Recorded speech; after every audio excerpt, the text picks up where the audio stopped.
com uma série de situações do próximo. Nós precisamos aprender a fazer isso também. Isso é cristianismo. Cristianismo não é só a gente vir à igreja domingo, não. É a gente se preocupar com a dor do outro, com a situação do outro, ir lá e visitar o outro, abrir mão do nosso tempo pelo outro, abrir espaço na nossa agenda pelo outro. Isso é cristianismo. Por exemplo, quando eu recebo e-mails lá, vocês acham que responder um e-mail é fácil? Demora.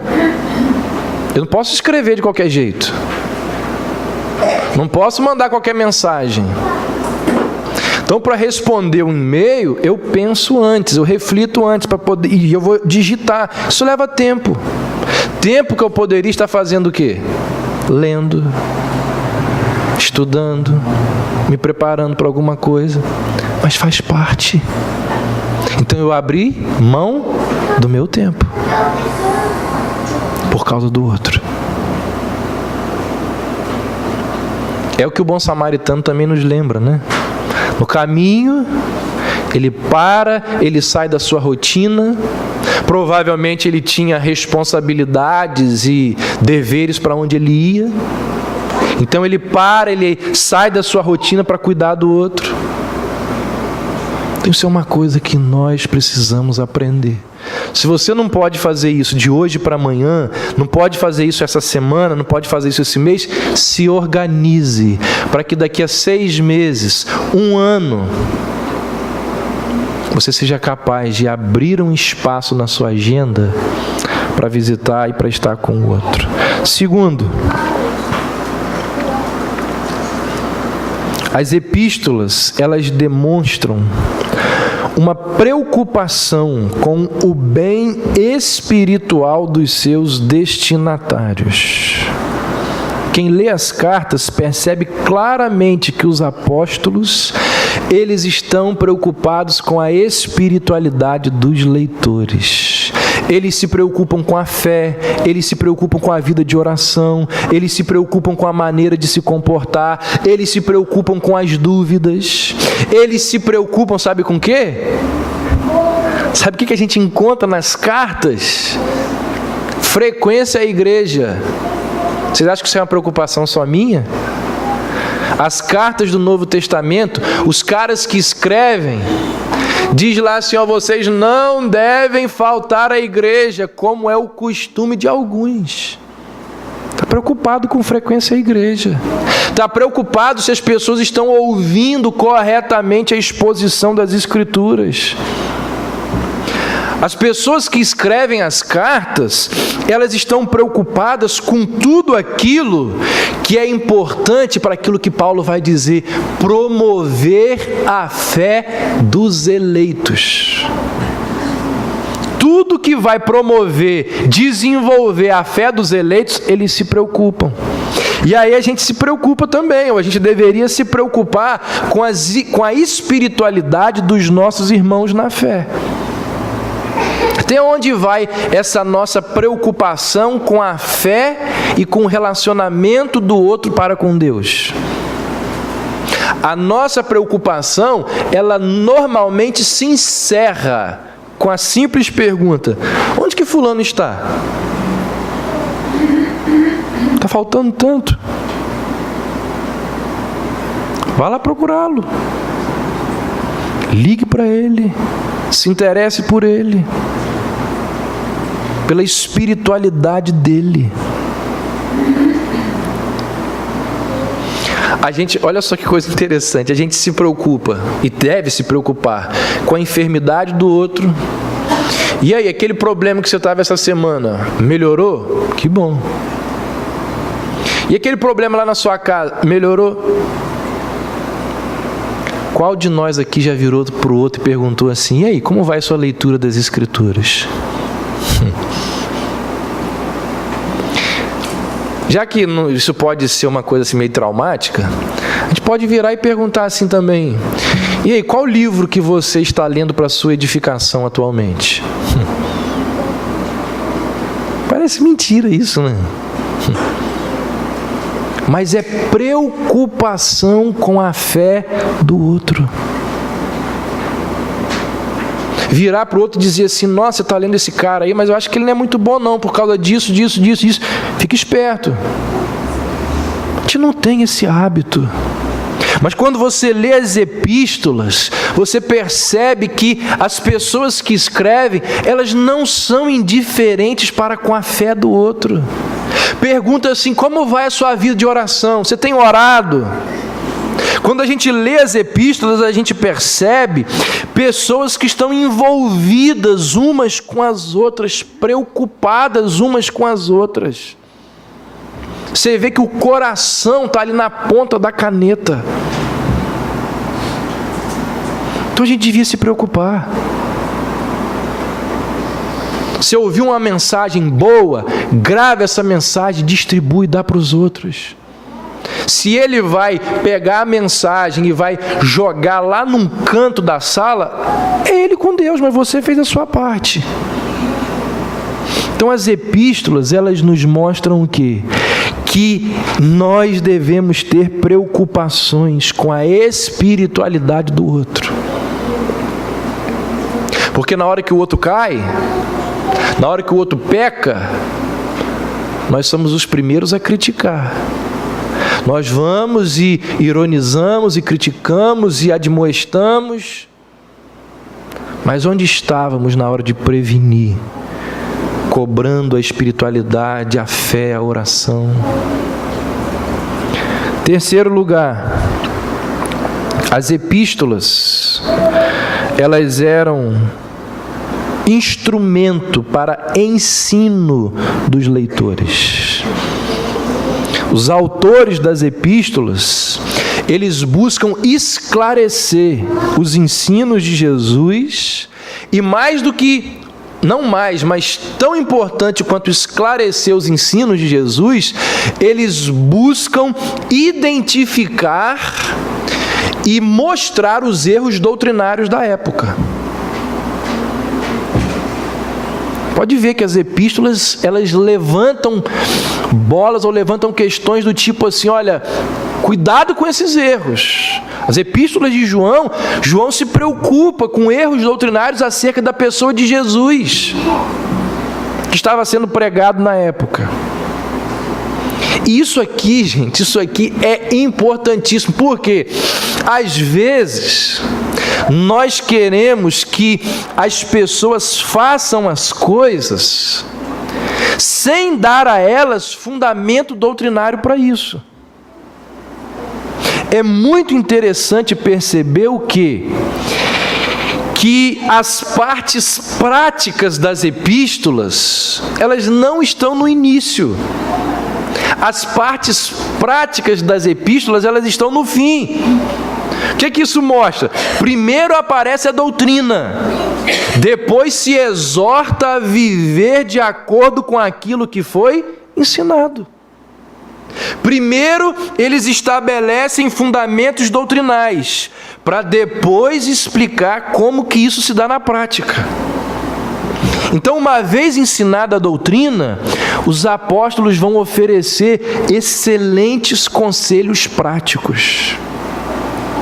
Eles ofereciam boas diretrizes e aí eles respondiam acerca de situações concretas. Então perceba, o conteúdo das epístolas não é algo abstrato, não é algo apenas filosófico ou teológico. Aquilo que é ensinado como doutrina, depois aparece em conselhos práticos, como que a vida cotidiana deve ser afetada por aquela doutrina ensinada. Então as epístolas, elas eram instrumentos de ensino doutrinário e prático. Elas eram assim proposições de um cristianismo que precisa ser ao mesmo tempo doutrinal e prático. Lamentavelmente, às vezes o cristianismo ele tende a ir ou a cair num dos dois extremos. Mas o que as epístolas do Novo Testamento nos mostram é que a saúde do povo de Deus está em quê? Numa boa doutrina que conduz a uma boa prática.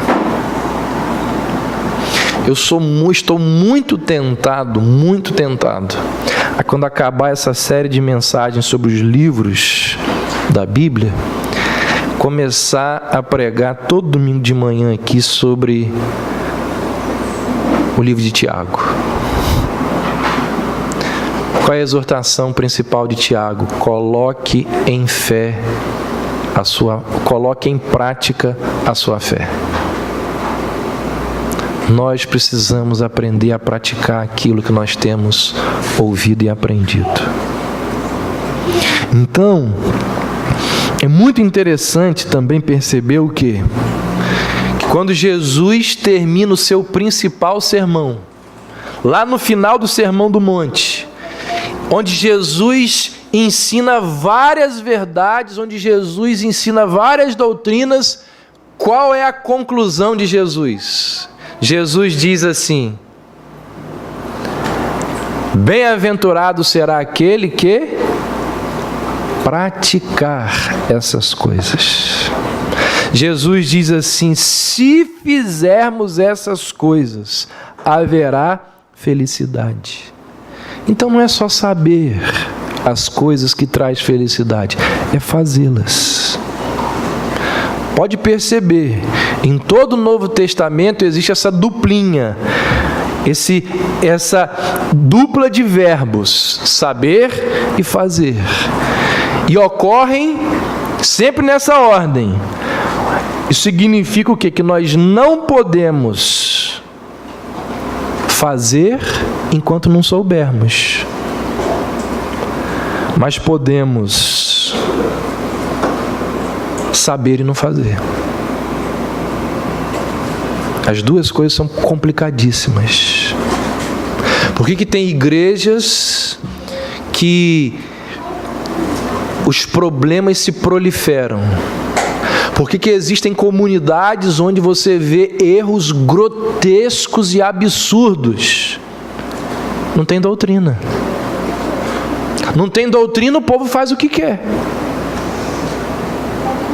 Esse é um erro seríssimo e gravíssimo. Mas por outro lado, também é possível que uma igreja tenha doutrina e não fazer.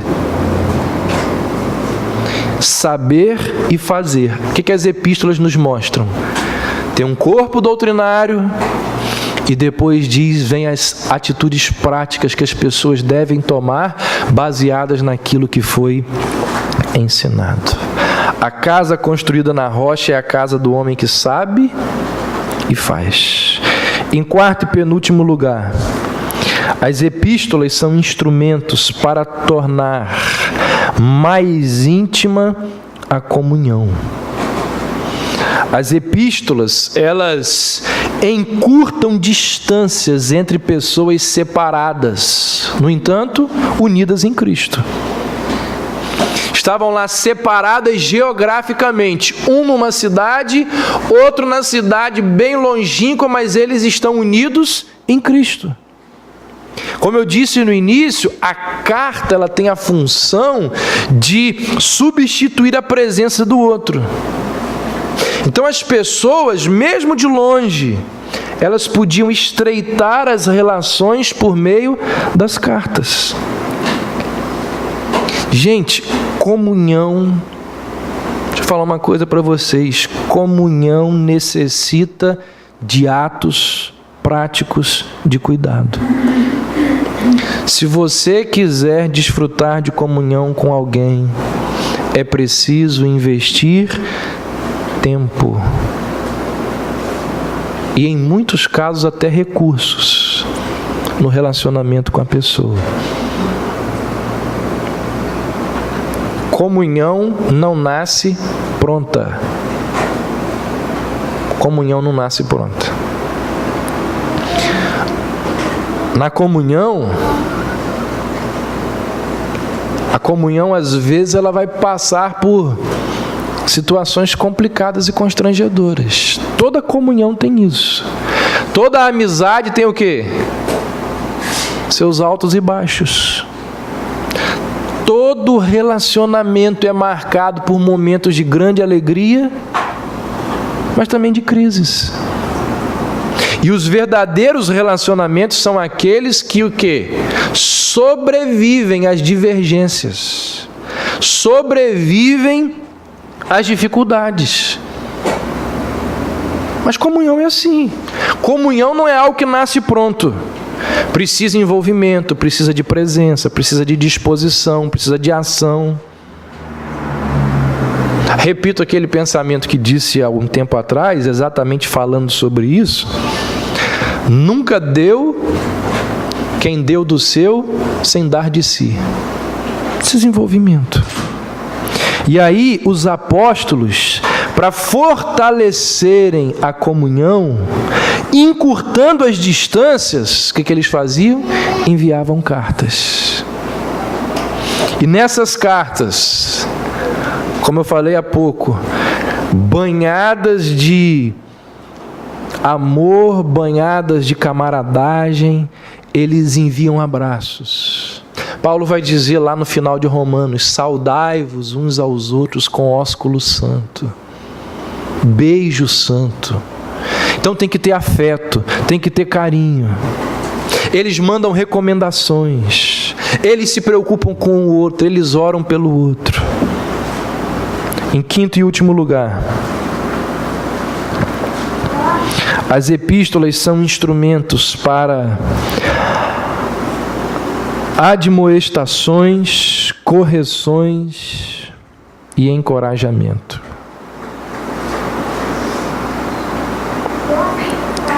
Gente, dentro das igrejas nós encontramos muitas pessoas bem intencionadas, com intenções as melhores, mas cheias de erros. Falta a essas pessoas o quê? Esclarecimento. Não é que ela quer fazer a coisa errada, é porque ela não tem doutrina. Nunca teve. Ela nunca teve orientação, nunca foi corrigida. É bem intencionada, mas está equivocada, está perdida. E não foram poucas as vezes em que os apóstolos escreveram cartas para corrigir os erros. Erros muitas vezes bem intencionados, mas não deixava de ser erro. Em outras situações, as pessoas estavam lá tomadas de desânimo, de apatia, de falta de coragem para prosseguir, por causa de problemas da vida, por causa das circunstâncias, por causa de problema dentro da igreja. Quando a gente for ver as cartas de Corinto, vocês vão ver quantos problemas que existiam dentro da igreja de Corinto. Ou igreja problemática, a igreja de Corinto. E quando as pessoas começam a participar de uma comunidade problemática, às vezes desanima. Não vou na igreja não. Não acredito, né? Eu acho, não sei, às vezes acontece, eu não sei, de pessoas que deixam de frequentar a nossa igreja porque está com problema.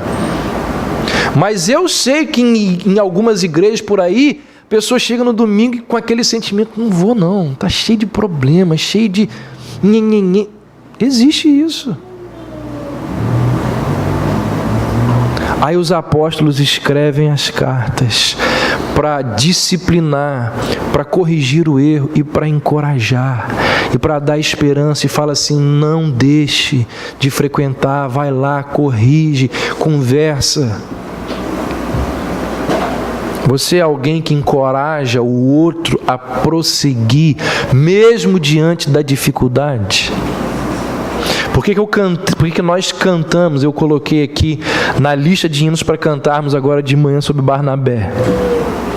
Gente, Barnabé. Se eu tivesse 5 homens como Barnabé aqui na igreja,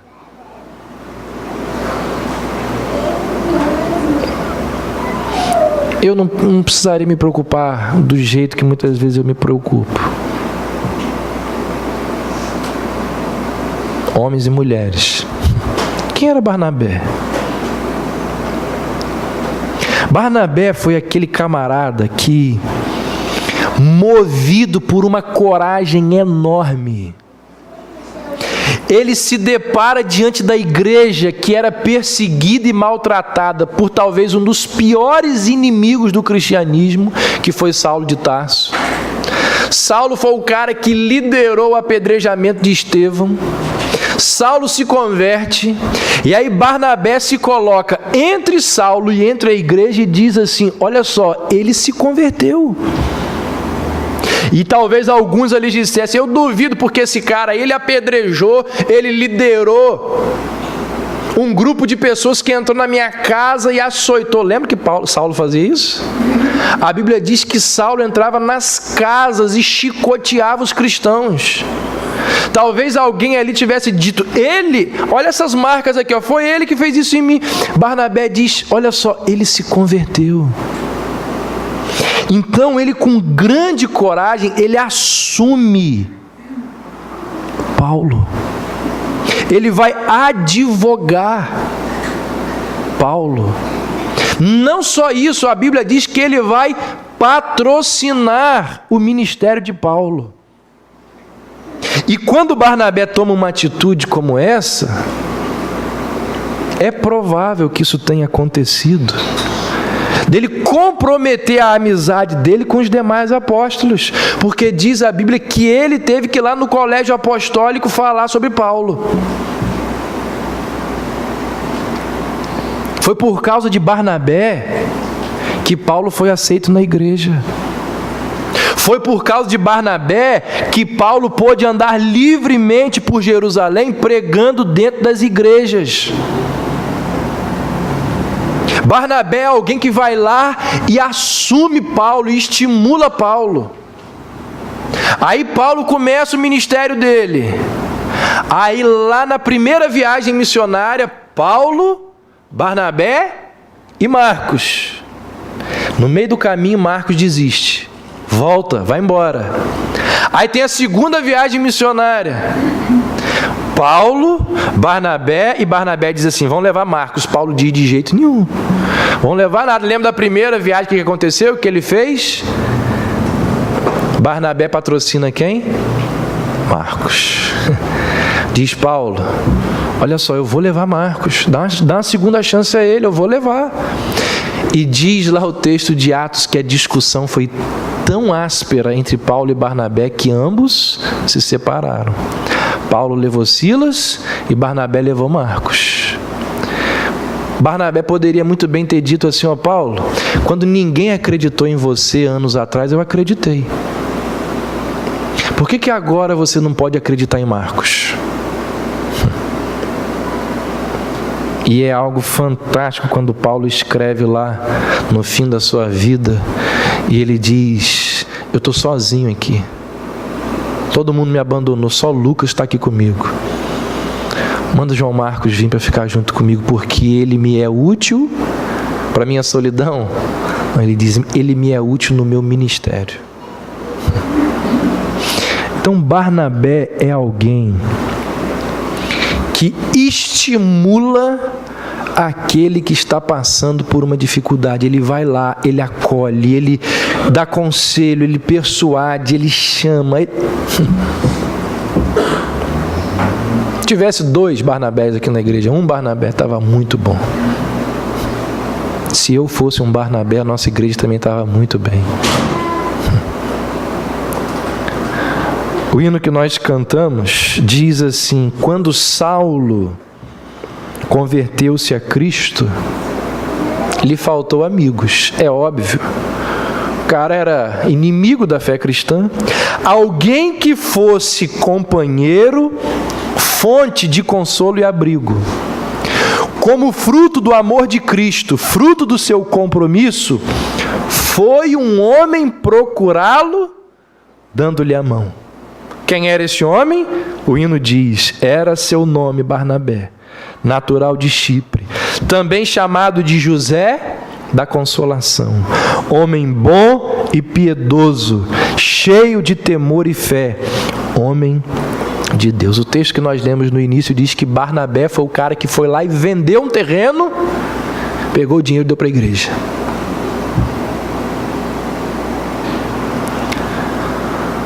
Talvez você não precise enviar uma carta, escrever uma epístola, mas você pode dar um telefonema.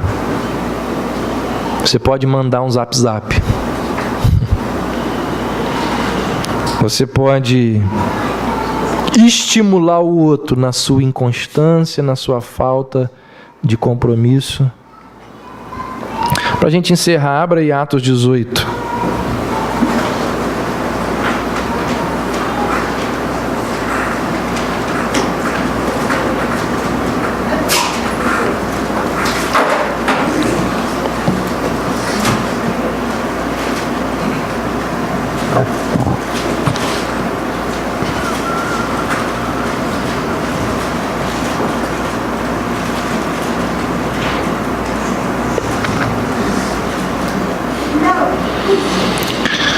Olha o que diz o verso 23. E tendo demorado ali algum tempo, partiu, passando sucessivamente pela região da Galácia, falando de Paulo, passando sucessivamente pela região da Galácia e da Frígia. Fazendo o quê? Encorajando todos os discípulos. Gente, deixa eu falar uma coisa para vocês e encerro com isso. O que Tiago nos diz é que no final das contas, o nosso cristianismo é visto em atitudes práticas, em gestos. Os apóstolos eram homens de boa doutrina? Sem dúvida. Mas, junto com boa doutrina, eles eram homens de prática. Eram homens práticos. Por isso que nas suas epístolas existem muitas orientações práticas. Examinai tudo, retende o que é bom, orai sem cessar, são atitudes práticas. Certamente que a gente não vai escrever uma carta tão fabulosa, tão fantástica quanto a Epístola aos Romanos. Mas a gente pode, como está lá em Romanos, saudar o outro com ósculo santo, com abraço, com carinho, com preocupação, com um telefonema. A gente pode encorajar o outro, dizendo para o outro assim: olha, vou orar por você. E se você fala que vai orar pelo outro e não ora, um dia ainda vou pregar sobre isso. É melhor não orar. É melhor não falar. Mas se você fala que vai orar e ora, isso é uma bênção muito grande. Que Deus nos ajude, diante de tudo que a gente ouviu. Amém.